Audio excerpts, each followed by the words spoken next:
көрермен, бізде Мерейдің анасы Гүлдана ханым келіп отыр. Гүлдана ханым, қош келдіңіз. Жалпы қалай эфир болып жатыр, ұнап жатыр ма? Тілек болса қыздарға.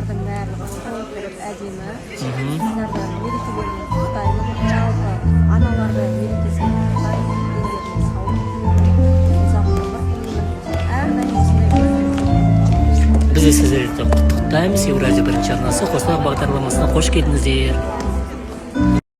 Баршаңызға қайырлы күн, қалдарыңыз қалай?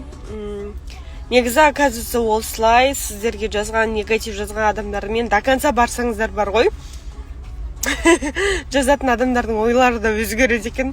Короче, көп адам молодец деп жазғанда, бірақ соның үстіндегі сообщенияларын қарасам бар ғой, ужасы алдындағы жазғандары.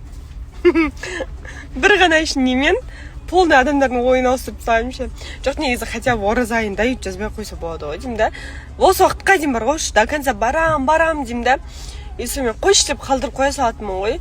И ол да адам ғой, может, не жаза салған шығар деп, осы мен өзім бір ұнамайтын нәрселерді көріп қалсам, оларға вообще комментарийда қалдырмаймын, лайкта болсам, просто так өтіп кетемін да. И подписаться дейтін. Если менің сторыстарым ұнамайтын болса, өзім ұнамайтын болсам, лучше хейт жазбай-ақ, өзіңізге күнә артпай-ақ, просто отписка жасап кете салыңыз. Либо хотя бы ораза айында кішкене ұстаныңыз дегенде ғой. Праздник к нам приходит деген атмосфера ғой. Жібек жолы базарда 8 март. Мұнақта сүмәләк еген сәмі? Мұнақта айран үстімен, мұнақта холодесі білән. Все свое, все домашний. Сарағаш, Жібек базарда жүрміз ағаш. Өздеріңіз естіп-атсыздар, ассалаумағалейкум. Енді өзімнің оқырман қыздарымнан сұрағым келіп отыр. Енді мен ана болғаннан кейін мен балама тек қана осы роддомда жатқанда қанда 2 прививкасын алғаш рет алған болатын. Содан кейін вообще прививка алған жоқ балам.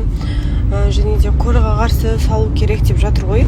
И мен деген қанша 30 па содан да қарап жатырмын. Инстаграм, тиктоктан да шығып жатыр. Прививка салғандардың жағдайларын көріп жатырмын да. Енді қазір не саларымды, не салмасымды білмей жатырмын. Егер балаларыңызға салғандар болса, қалай болып жатыр, немесе салдыртпаған дұрыс па? Кішкене ойларыңызбен бөлісіп кетсеңіздер, не шешетімді білмей отырмын.